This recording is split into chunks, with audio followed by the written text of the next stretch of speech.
Hey, welcome to 6 Things You Should Do Every Day to Stay Strong. And this is a recording of, a re-recording, I should say, of the live version that happened yesterday due to some technical issues with the audio that's corrupted. I'm redoing it again. So make sure that you have something to write on, something to write with. There's a few exercises for you to do. And I want to make sure that you get the most out of this video training. And that means you need to stop it at certain times and do the exercises and then come back. Then you'll get more from it. All right, so let's dive in. Let's get going into this training here today. So, right now we're in crisis, right? The coronavirus has thrown us all into, isolation, and it's different wherever you are around the world for sure. But nevertheless, 3 million people have been sort of locked down in some way, shape, or form, and it's causing a few challenges. And from a mental health and mental well-being point of view, these are scary times right now. There's a lot of very vulnerable people, and I want to make sure that I provide something that's a really good resource. So, if as you're going through this, you think of people that this could be really helpful for, then make sure that, you let them know about this. So I'm going to show you two pictures now. I want you to determine, are you more like picture A or picture B? So picture A, is that you at the moment? Or is it picture B? Are you more like that at the moment? All right, which would you choose at this moment in time? Now, would you agree with me? If you're choosing picture B, that the guy running along there at 100 miles an hour, if you don't rest, you're going to end up as picture A. All right, that's an obvious consequence, which is like completely and utterly knackered. And in all seriousness, I had a call this week with one of my clients. Working from home, she's furloughed a lot of her team. She's got two children, both that have learning difficulties, which she's having to take care of as well, with no help and no support. And what she said to me on the call is, Colin, I am spent. Okay? That's picture A. And unless, there is a shift in behavior, that's not going to end as a great outcome. I'm sure you'll agree.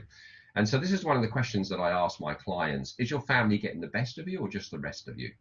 You see, if you're spending all of that energy doing the job that you do and you've got no energy for your family, then I'm sure you can't call that success. You can't call that something that you're happy with. We've got to make sure that we have the energy for all that we need to do. And right now, I think we've got this human energy crisis.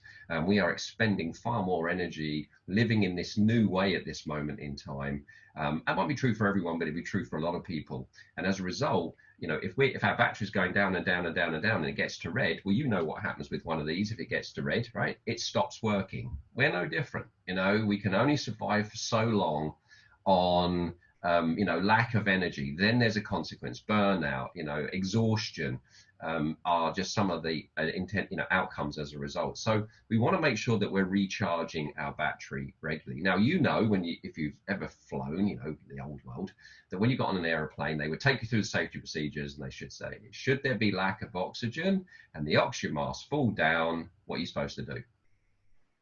That's it, right? Put the oxygen mask on yourself first before you put it on another individual. In other words, you've got to take care of you first. This is no different. This is a fantastic metaphor for what we're about to get into in this training. You can't serve others if you're not serving yourself. You have to take care of you before you can take care of your family or your team or the business. Starts with you. Put that oxygen mask on first. Now, let's look at where does all of this fit in the grand scheme of things, and in terms of what we're talking about. Now, there are two enriching environments that cause us to improve and get better. I want to show you where this wellness, well-being, mental health really fits. So, excuse my very simple drawing here, but we've got sort of going up into high engagement, and this is stress, and this is where we're giving energy. And then we come down into high recovery, and this is where we're now sort of filling ourselves with energy. So when we go into stress, we're having to using your phone a lot obviously causes the battery to go down, and then you plug the phone in to recharge it. Well, we are a battery source. We're energy. It's no different. So when we're using energy, we then need to recharge our energy. So this is the difference between going into high respond and high recover. To respond well, you've got to recover well. To be able to go up and deal with the stresses, the pressures, the difficulties, the challenges, of working from home, living from home, and all the things that we're having to do, we need to also recover well as well. And the problem is often we're not very good at recovery. We don't take recovery anywhere near as serious as being able to respond. In other words, the environment, the sort of respond environment is so much more optimized than the recovery environment. That's the environment that we are not so good at. We're not very good at recharging ourselves the same way we would charge a phone. And that's really what I want to get into here, and make the point that both are important. To be at our best, we've got to be able to have the energy to do that. That means recovery, renewal is just as important. In fact, some would say more important right now. So start with the first question here. Just grab your pen, how do you know when you're running low? All right, just jot a few things down. What would be the indicators that would let you know that you are, like your phone, beginning to run low? What do people say to you when they know that you're running low? What are some of the feedback that you get when you're running low of energy? I know for me it's a bit moody or grumpy or a bit snappy or a bit edgy, you know, those types of things. So stop the video, just get your pen out, write down, how do I know when I'm running low? Right? Capture those. Go on, do it. Turn off the video and get it done. All right, so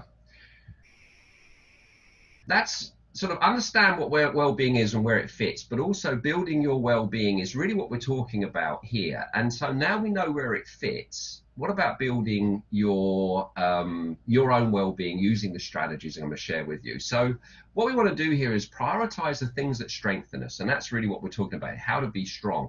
Prioritizing the things that give us the strength mentally, emotionally, and physically to respond well in these difficult times. So I've got 6 things here that I want to share with you that I think we should be doing every day. Like, you know, these aren't like to do every once in a while. Every day we really should be doing these 6 things. So once again, here's my question. What's helping you hold it together during these work from home, you know, from this work from home period, or just in the coronavirus? You might not be working from home, you might be out there on the front line. So what are some of the things that help you? Now, once again, please stop the video and write this down, because as I take you on this journey, you may be able to tick off and say, science says that's really good. Science says that's really good. And from your list, pull out the few things that will make the biggest difference for you. Now, you may already know this. You know, you might go, well, I knew that, and that's fine, but I want to show you the science behind it. So once again, stop the video, just write down what are some of the things that are really helping you during this coronavirus period. All right, come on, do the exercise. You'll get far more from the training. All right. Now, everything I'm going to share with you is backed up in science. I'm a science geek, and we're in the, you know, the sort of the brain sciences are something that's easy to get information on right now. It's such a great period. So we've got behavioral economics, which is my favorite, neuroscience, and then positive psychology. So everything's that I'm going to share with you is backed up. Also, I'm going to give you links to these books, and these are just only a few books that I'm drawing from for some of the research. I just couldn't fit more on my one slide here.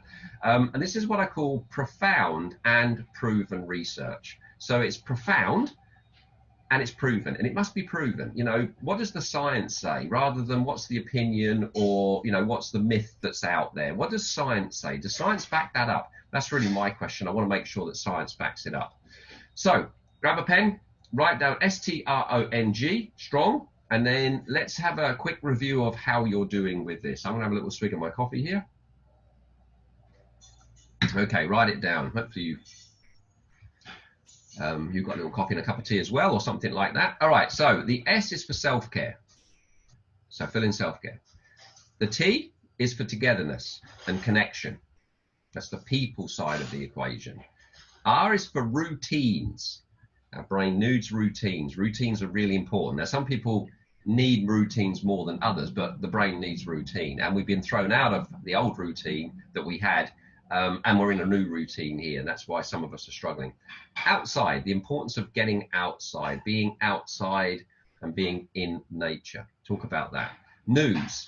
So how good are we at making sure that we only let in information that is both going to be factual, but also is also going to be inspirational. Sometimes, you know, too much news is not good for us, as you'll see with the research. And then goals, you know, so having goals, having something we want to do, and hobbies and interests and passions and those sorts of things as well. So strong. Now, what I'd like you to do first is give yourself a rating for each of these. So 1 low, 10 high for each of these. Okay. So you can see I've given you sort of what does 10 look like.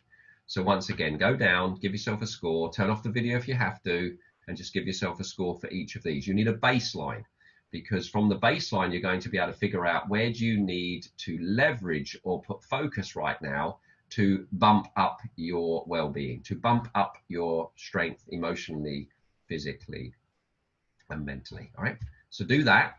Turn off the video, get that done. Really important. Not just listen, be involved, be engaged. You get more from it. Okay. All right. Done. Right. So now I've broken self-care down into gems. So gratitude, exercise, moments, and sleep, because there's many things that we could focus on here with self-care, but there's so much science behind all of these. And when I say moments, you might know that as meditation. I'll explain why I don't call it meditation in a minute. So each of these, lots of science. There's others that are important, but these are the ones that are backed by a lot of science.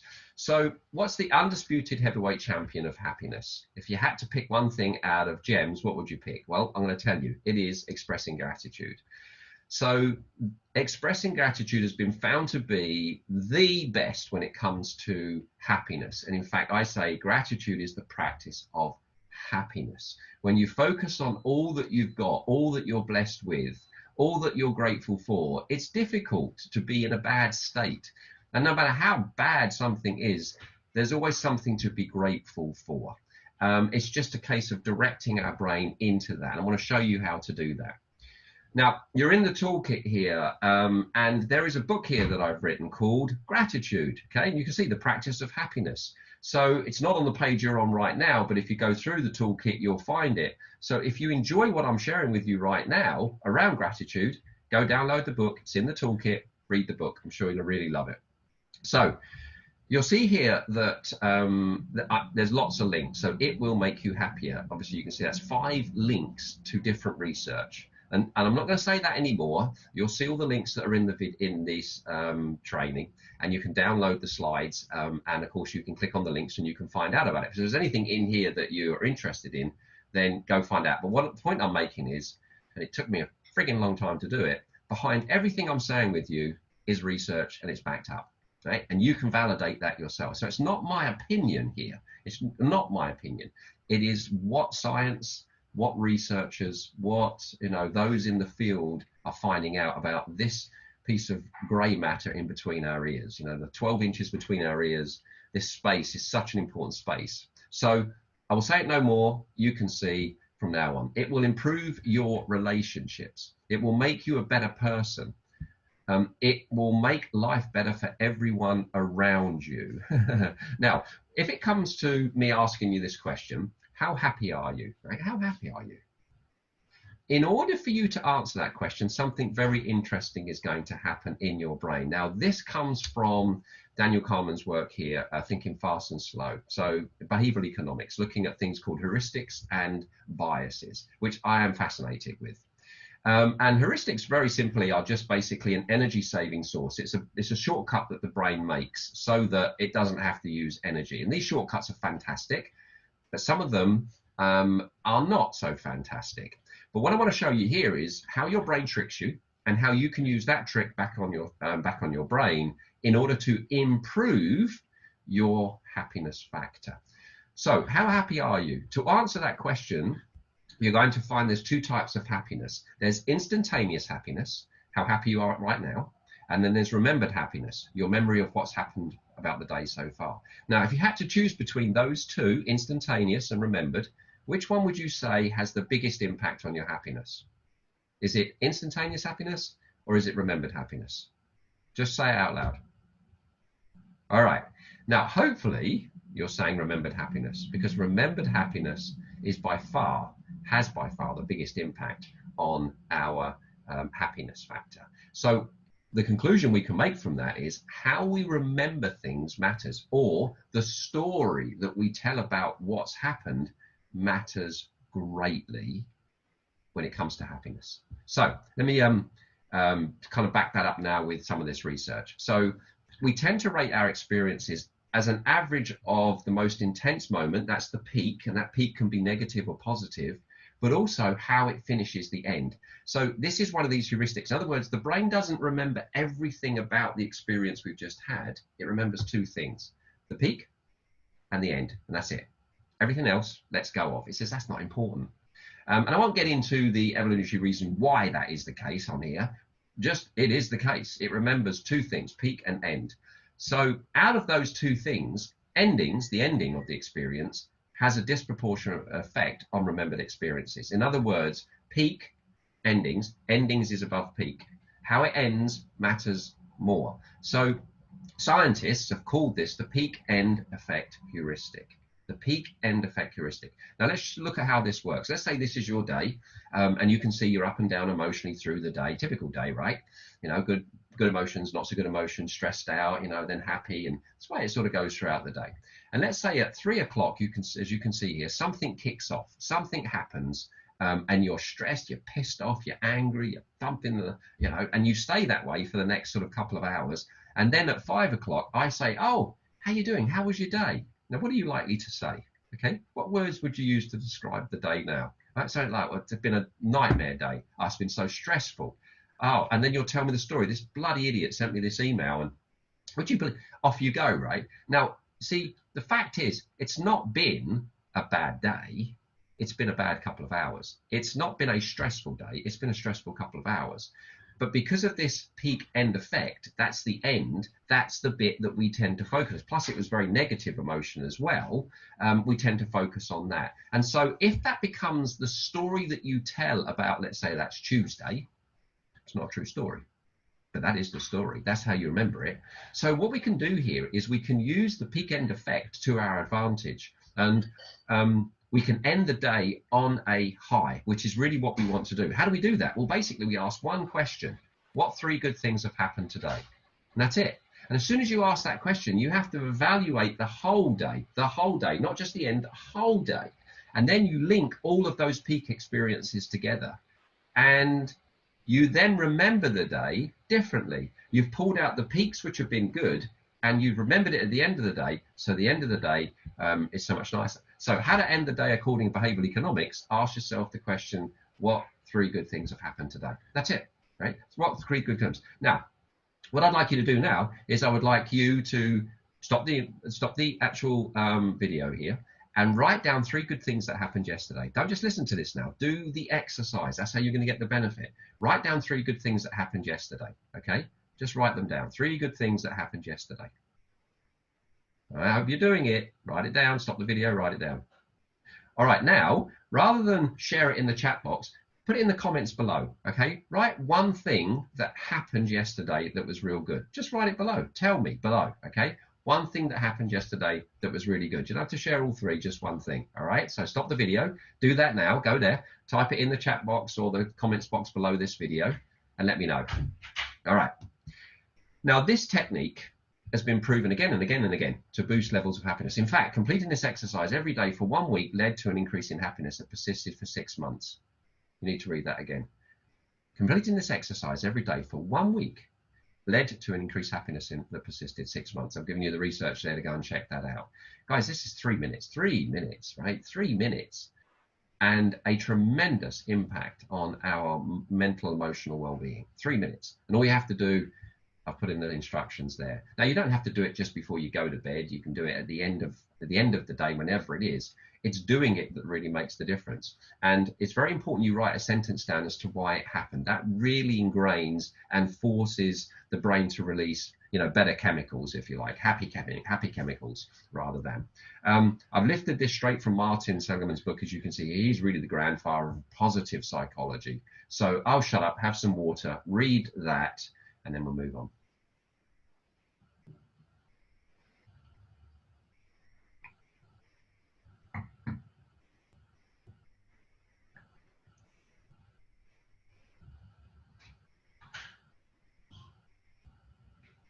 So as you can see, it only needs to be small things. It doesn't need to be big things. It's a case of just remembering that little thing, whatever that was. Oh, my daughter came in and, gave me a little kiss on the cheek, or brought in a little picture for me. Something tiny, don't have to be very big, but very, very powerful. So, all right, moving your body. What's your favorite way of moving your body? Is it walking, running, stretching, yoga, dancing, cycling, skipping? Do you have something else as a way of moving your body? Now, I think we know this, right? Positive motion creates positive emotion. So we typically release serotonin, for instance, when we're feeling good, dopamine when we're feeling good, endorphins are released when we're feeling good. You heard of athlete's high, right? So, you know, we know, you know, I know, the research shows that exercise is really important. So we all know it's important, but few people do it consistently. That's the challenge. Other than health benefits too numerous to mention, exercise makes you smarter, happier, improves your sleep, increases libido, and makes you feel better about your body. A Harvard study has tracked a group of men for more than 70 years, and it's identified that it's one of the secrets to a good life. So let's talk about, we know it's important. I mean, that's really what I end up here. Having good, doing exercise, getting yourself out there is important. Now, how do you feel about meditation? Do you practice it regularly? Are you open to it? Have you never tried it before and have no interest? And for me, meditation just seems a very heavy word. You know, meditation, I have to meditate. It just seems a heavy word. So I don't like the word meditation, but that's my bias. I like the word moment, you know, having these moments which disconnect us, bring us present, and sort of revive us to go back in. So let's talk about this. Meditation can increase happiness, meaning in life, social support, and attention span while reducing anger, anxiety, depression, and fatigue. So if you're anxious, meditation is a great way to do it. But I want to give you a little shortcut here in a second. Along similar lines, prayer can make you feel better even if you're not religious. It doesn't matter if you're religious or not. The fact that prayer, once again, calms the brain is really what we're looking to do. Teaching the recruits to monitor their breathing helped increase Navy SEAL pass rates from 25 to 33%. Now, these guys are running into danger, which would typically fire off, you know, fear, anxiety, worry, concern. And they're teaching them to breathe a certain way, which I'll talk about in a minute. And if it's good for the Navy SEALs, it's going to be good for us. Research shows that meditation style breathing can make you more courageous, increase your attention span, and even boost your happiness. So breathing. So let's do this now. We'll do this together. Okay? I want you to do this with me once again. Don't be passive here. Be engaged. Do the exercise. We're going to do just five deep breaths.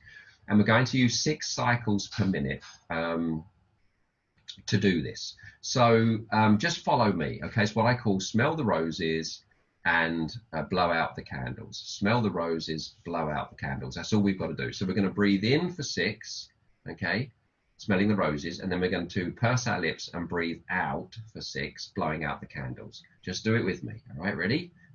Through the nose first. So smell the roses, blow out the candles. 6 roses, candles,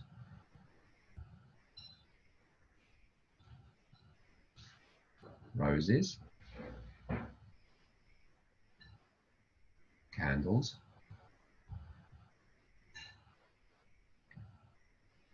roses, candles,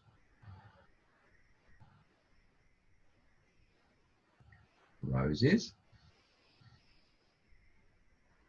and candles. There we go. Now notice how you're feeling right now. Your mind will have quietened. You'll feel calmer, more relaxed. Your thinking ability will have just increased. Your cognitive abilities will increase. You'll bring yourself very present. There's not a lot of noise in your head.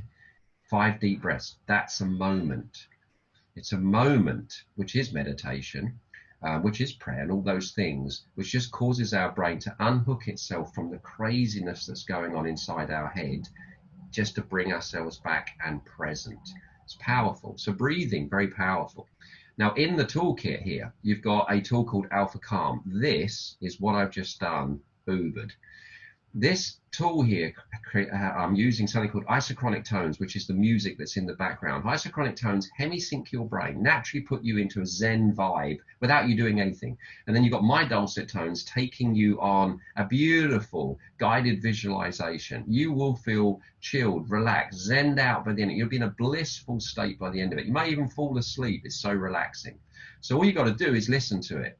And it's in the toolkit where you are right now. You can go to it. You can either listen to it in the toolkit or download it, or because this toolkit isn't, can be, it's appified, so you can have it on your phone. You can just listen to it through that. So go check out Alpha Calm. It is a very powerful tool for knocking us out of the sympathetic nervous system into the parasympathetic nervous system, which is the relaxation response, just by listening. It's what I call lazy man's meditation. Can't beat it. Just put it on, listen, sit back. It's all done for you. I do all the heavy lifting for you. All you've got to do is press play. That's it. Very simple.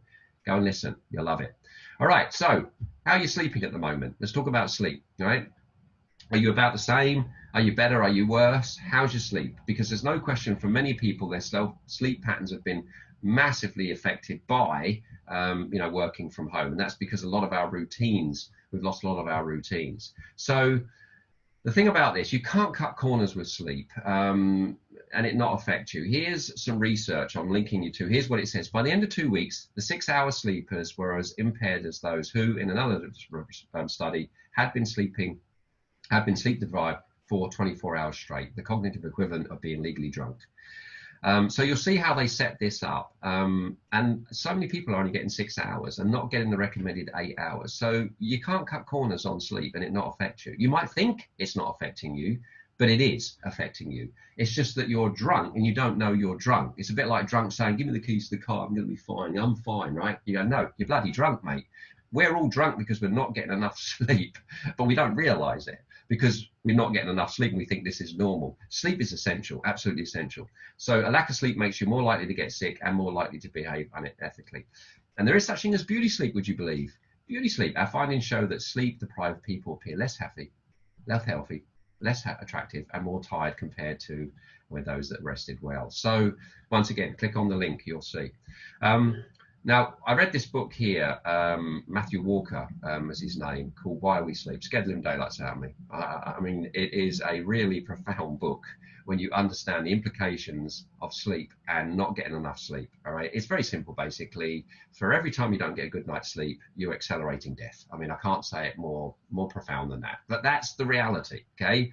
And it scared the living daylights out of me. Here's one thing that he says in the book. Right, 2/3 of adults throughout all of the developed nations fail to obtain the recommended 8-hour sleep a night. So lots and lots and lots of people are not getting enough sleep. So this is Ben Hunt Davis, all right? And Ben's also in this toolkit here. He's done a webinar with Harriet. He's an Olympian, won gold in the men's 8 rowing in Sydney 2000. And I had him on talking about sort of self-care and recovery and looking after yourself. And he shared this story. And it was just such a great story. So I'm going to show you a picture now of them attending the opening ceremony. Now, the opening ceremony is quite an amazing ceremony at the Olympics, of course. If you're there, it's real good. But here they are at the opening ceremony, watching it on TV, not going because they wanted to get a good night's sleep. That's how much an Olympian prioritizes sleep and recovery. All right, sleep and recovery. Very important they get a good night's sleep, so they decided to prioritize. And what he's showing, what's Ben's showing as an Olympian, is that if you want to respond well at your absolute peak, at your absolute best, which you have to be to win a gold, you've got to recover well. Great example being shown there. Now, you've got 2 powerful webinars in this toolkit. So you have got Ben and Harriet talking about recovery from an Olympian point of view and talking about their book, Will It Make the Boat Go Faster? And also you've got Angela, who is my coach, who is an expert in the field of sleep. She's got a webinar in here as well, all about sleep. So it's in the section room right now. You just got to go and find those 2. But that's 2 hours of just profound content being delivered. So go watch it. Go and take notes. Go and apply it. It's key. All right, so that's as much as I want to do there. So what I want you to do now is stop the video. You've scored where you are right now for self-care. I want you now to score where do you want to be, and then write down one action that you're going to take that's going to nudge you closer towards where you want to be. All right, stop the video and do that. All right, now I hope you did it, okay, not just listening, and I'll keep saying this, but this is how you get the best out of it. So let's talk about togetherness. So Daniel Gilbert's book, Stumbling on Happiness, fantastic book, and he's identified it as one of the biggest sources of happiness in our lives. We are social beings. We need to connect. This is why this isolation is very worrying from a mental health point of view, because it makes the vulnerable more vulnerable. And you know, we know this. There's something called oxytocin, which is the sort of the love chemical, or they call it the hugging chemical. We need connection.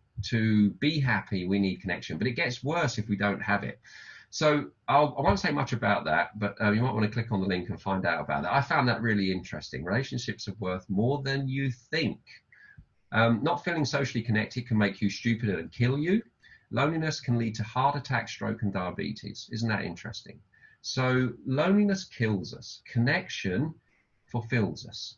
And so staying connected in this time, working hard to connect with people that we respect and they respect us, those individuals that give us energy, not mood hoovers, not energy vampires, but those that give us energy, is really important right now. The Blue Zones, right, by Dan, fantastic piece of research. He went around the world and he found areas where, you know, people living into their hundreds is not an uncommon thing, and try to find out what they have in common. One of the things that they have in common here is that they place a strong emphasis on social engagement. And good relationships are more important to a long life than exercise.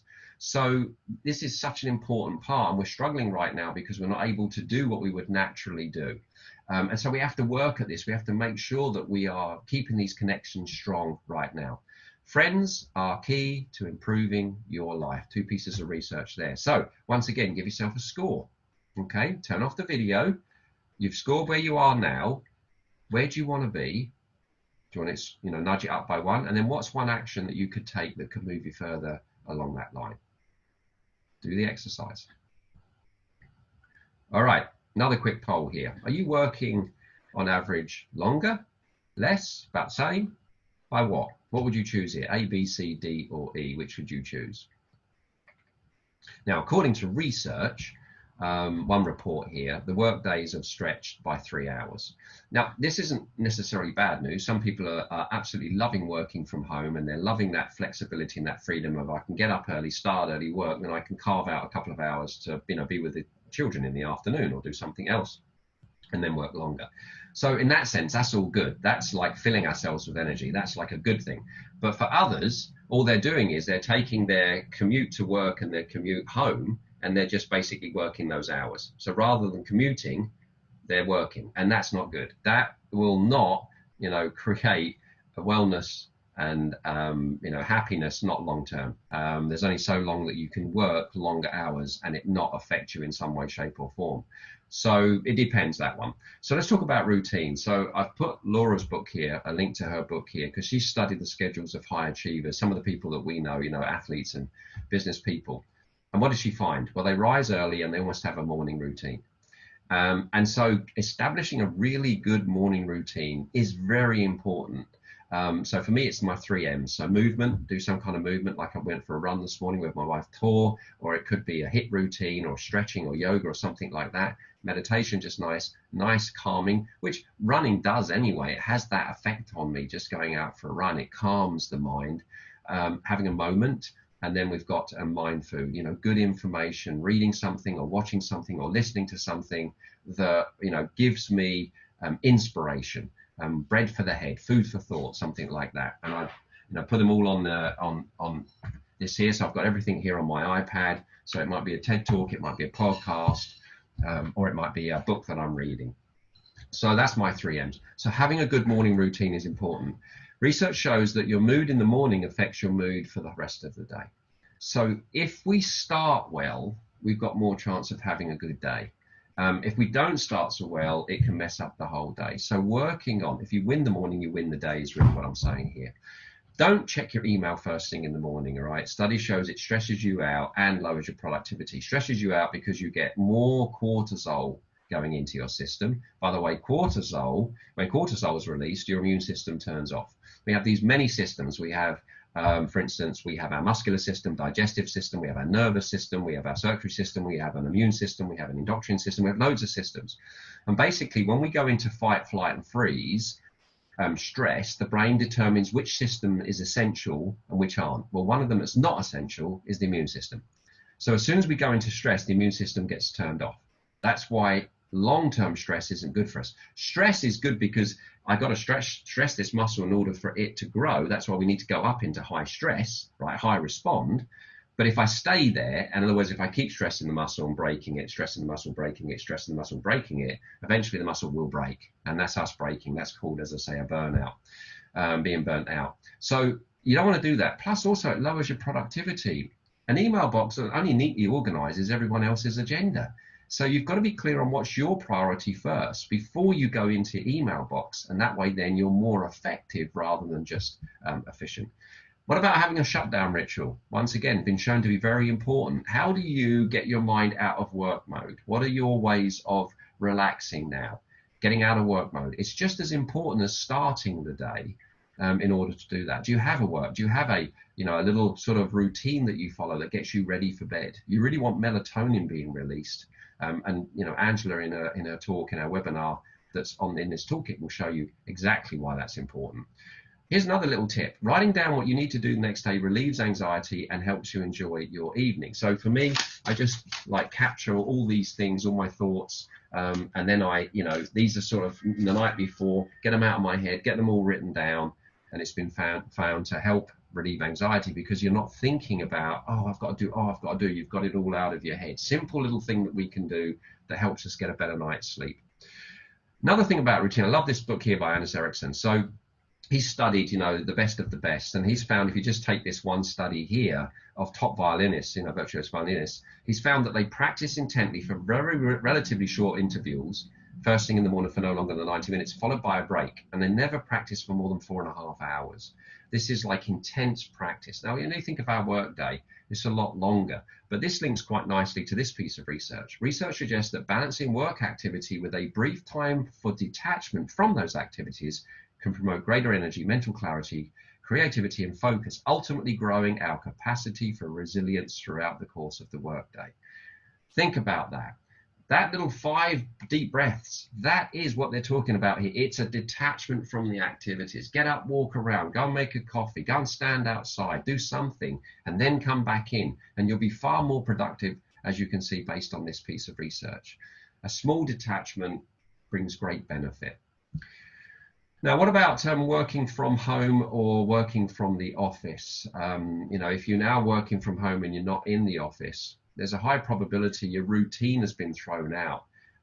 But not only that, something else is quite important. So if you think about when you're working from the office, if you're no longer working from the office, what was the earliest that you got out and got your natural light on your eyeballs? And what's the earliest you're getting out now?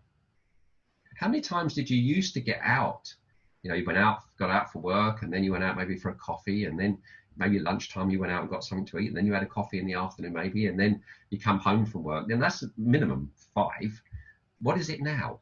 Are you getting out 5 times a day now? Are you getting out more? So have you seen an increase or a decrease in getting yourself out into natural light, into the outside world? Now this is mixed based on my client base. But there's a real danger if it's less, for sure. So you're probably seriously underestimating how important it is to, and actually there's research to say that you are. When you get outside, light hits your eyeballs. When it hits your eyeballs, it sets the circadian rhythms up. The circadian rhythms is your internal clock that lets you know when to get ready to sleep and when to, get ready for the day. And it's an essential part of getting a good night's sleep. Plus, when you're outside, you get sunlight on your skin, which releases vitamin D. And vitamin D is essential for wellness and well-being as well. So there's a number of benefits of being outside and having the sun on us, the natural light on us. It doesn't work through a window, by the way. The lux is blocked by the window by up to 50%. So it's shortchanging us if we think, well, I'm inside and I've got a window here, which I've got just here. I should be fine. No, no, no. You're better to go outside. Maybe go outside in the morning and have a coffee outside. Don't have it inside. Have it outside. Just have it outside. You get far more benefits. Being in nature reduces stress, makes you more creative, and improves your memory, and may even make you a better person. Nature walks, or even looking at pictures of nature, improves memory. And some Princeton researchers discovered that home gardening is basically the answer to social ills. Very interesting, that one. So being outside, doing things outside is very, very important for our well-being. Mental, emotional well-being is really what we're saying here. So once again, how are you doing? You scored yourself? How are you doing? Where are you? Where do you want to be? Okay, and then one action. Just stop the video, think about it, and then write down one action based on what I've shared with you. Okay, let's talk about the news. Now, what does research say about the news and happiness? Quite interesting. One of my favorite books here by Sean Acker is called The Happiness Advantage, and there's a link to it here. So packed full of research and brilliant. But here's a couple of things from the book here. I'll let you read it.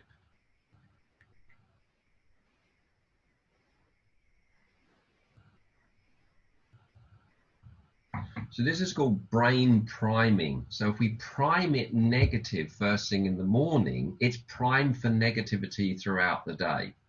Like, we have a rental property business, and we know that it's a holiday. When people come into the property, if they start spotting things that are not very good, then they will see everything that's not very good. It sets up the frame of reference, the dominant frame to look for.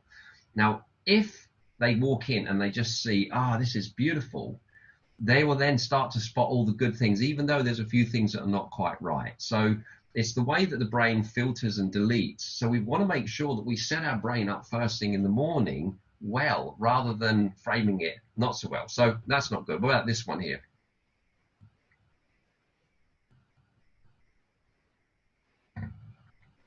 Isn't that interesting? So it's not good to have the news on, on repeat, going over and over again, reading it, watching it. You get your phone, you get your news feed, and it's got 13 stories and all about the coronavirus, and you're reading every single story. Well, really, you could have just read one. It's about the same, not good, basically, is really the news. So, having it on like that is not good for us, not good for our brain. Here's another piece of research here.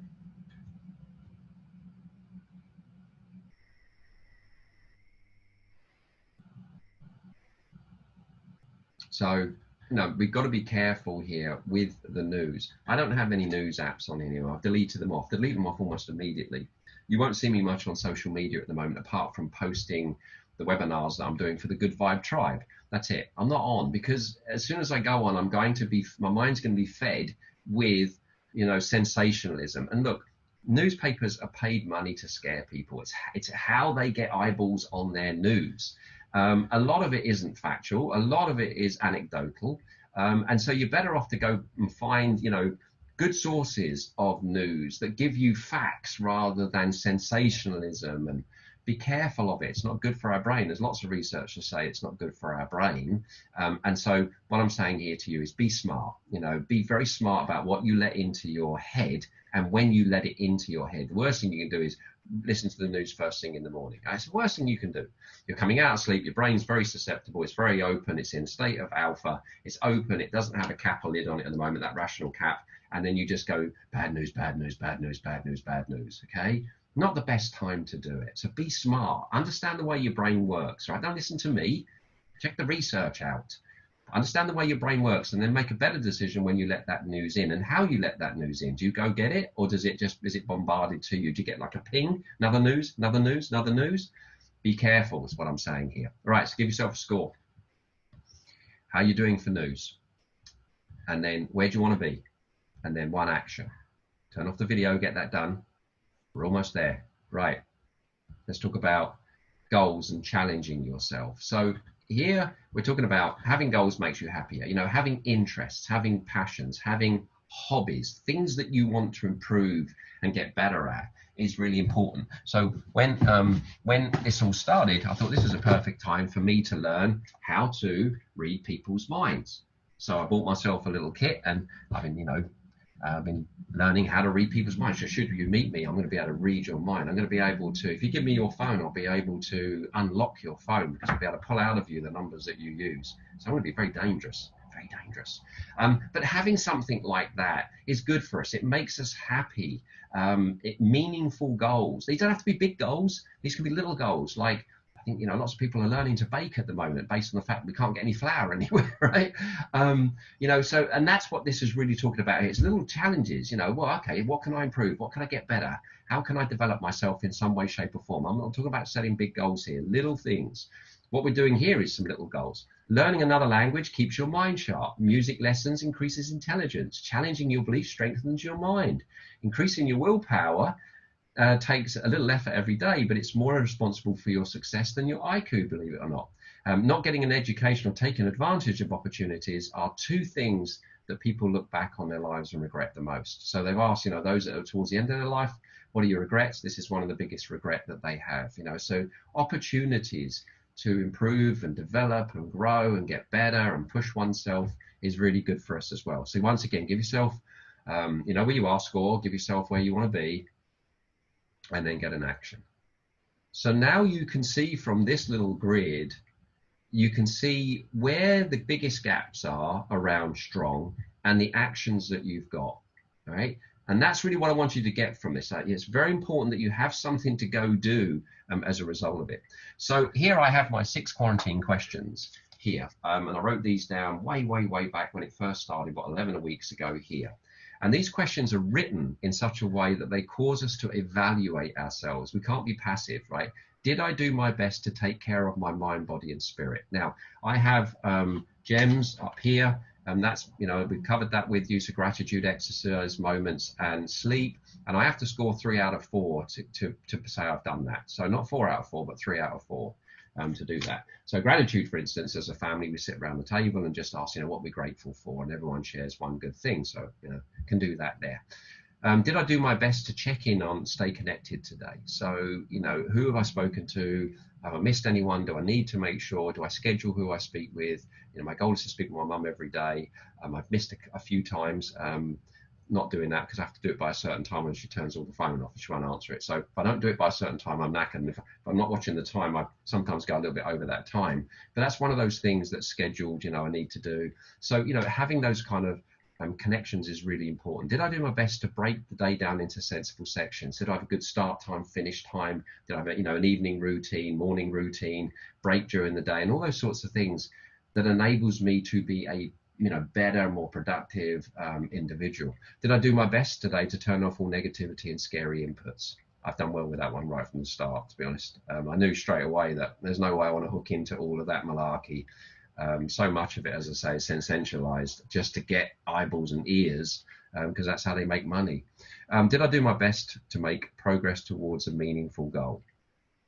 So what am I doing that I'm developing myself? A lot of what you see on the wall over there is a lot to do with, these ideas that I've got, and things that I want to do and things that I want to create. I consider myself quite a creative individual. I love creating. So loads of ideas over there, and then bring them down and then put them into action. And then this app called Momentum. Now, I think you can't get this on Android. Basically, just go into apps and put streaks. You want an app that allows you to create streaks. Streaks meaning that you've done it. This gives me a little green box, and then you do it again, gives you another green box. Do it again, gives you another green box. Now, there's a lot of psychology around streaks. Streaks basically fire up the brain's reward system, because every time you get a little dot, or for me, a green box, it's a dopamine hit. It becomes addictive, and then you don't want to break the streak. That's the whole psychology around this. So you can see for self-care, 7 streaks. Togetherness, miss my mum, as you can see there. I'm on 3 streaks. Routine, I'm on 2 streaks there. So, and then we've got 7, 7, 7, 7. So I'm done okay out of all of those. But this is another way of just checking it at the end of the day, and then, quick, and then away we go. So Find a way that works for you. Another thing that you can do is get an accountability buddy. I'll talk about that. So the question here is, what's the smallest thing you're going to do to have the biggest impact on your well-being? And I want you to write that in the comments box below this video. Let me know, this is what I'm going to do, Colin. I'm going to do one thing as a result, just one thing, and use the tool which we call inches here, which is, you know, by the inch it's a cinch, by the yard it's hard. So you break your yard down into inches, or by the mile it's hard. So break it down. Just start taking small actions. Pick, maybe it's just one of these, you know, that you're working on for the day out of strong. Well, then you just want to, you ask the question at the end of the day for whatever it is you're working on, the S, the T, the R, the O, the N, the G, and you just move forward by a little bit. That's all you want to do, move forward by a little bit. And then it starts to become a habit. And one of the things that you can do here is have someone that's going to, you know, ask you how you're doing. Hold your feet to the fire, so to speak. Accountability is very powerful. Now, it's not, you know, the magic bullet, but as you can see by research, if you've got someone that's going to hold you accountable and you're going to get an appointment with them, you'll increase your chance of success by up to 95%. So this is one way to get the behavior to become sticky. So for me, my wife Tora is one of my accountability partners. You know, she will hold me accountable for certain things. I have my Angela, who's, you've got the webinar on here. She's my sort of health coach, holds me accountable. And I've got business coaches as well. So having these people around you is really important when it comes to getting behaviors to stick. Often we won't do it for ourselves, but we'll do it because of others. So use that, if you will. So there we are. We've got understanding where well-being is and where it fits. So, you know, when we go down into recovery, we're into that, making sure we're fulfilling. And then we go up into respond, where we can respond well. Recover well, respond well, really important. And then you've got build your own well-being strategies, and you've got strong, STRONG, and you've got a way of checking it every single day. It's what we do every day that matters most, not what we do every once in a while. Every day to keep yourself strong mentally, emotionally, and physically as we're going through this time. And that means that you can serve your family, your friends, your business, your teams so much better. And that was the outcome of that. So here's the bottom line. Now more than ever, you've got to be staying strong. Now more than ever, you've got to be looking after yourself. And the whole idea of this video was to give you science-backed ideas that you're either doing and you go, great, that confirms it, or right, I'm not doing, I really need to start doing. So thank you very much. You know, down below, once again, leave me a comment. Let me know what you think. You know, and even if it's a number, like 1 didn't enjoy it, 10 really enjoyed it. You've got the slides, which you can download on this page as well. So you've got all those links in that slides, and boy, that took me a long time to do all that. So I hope you get value from it. So you can go check the research out and validate it for yourself. And of course, there's the Ask Colin box in here. So any questions, you can put it in the comments below. You can go to the Ask Colin box and I'll get back to you. Thank you very much for your time. And I hope you've got a lot from it.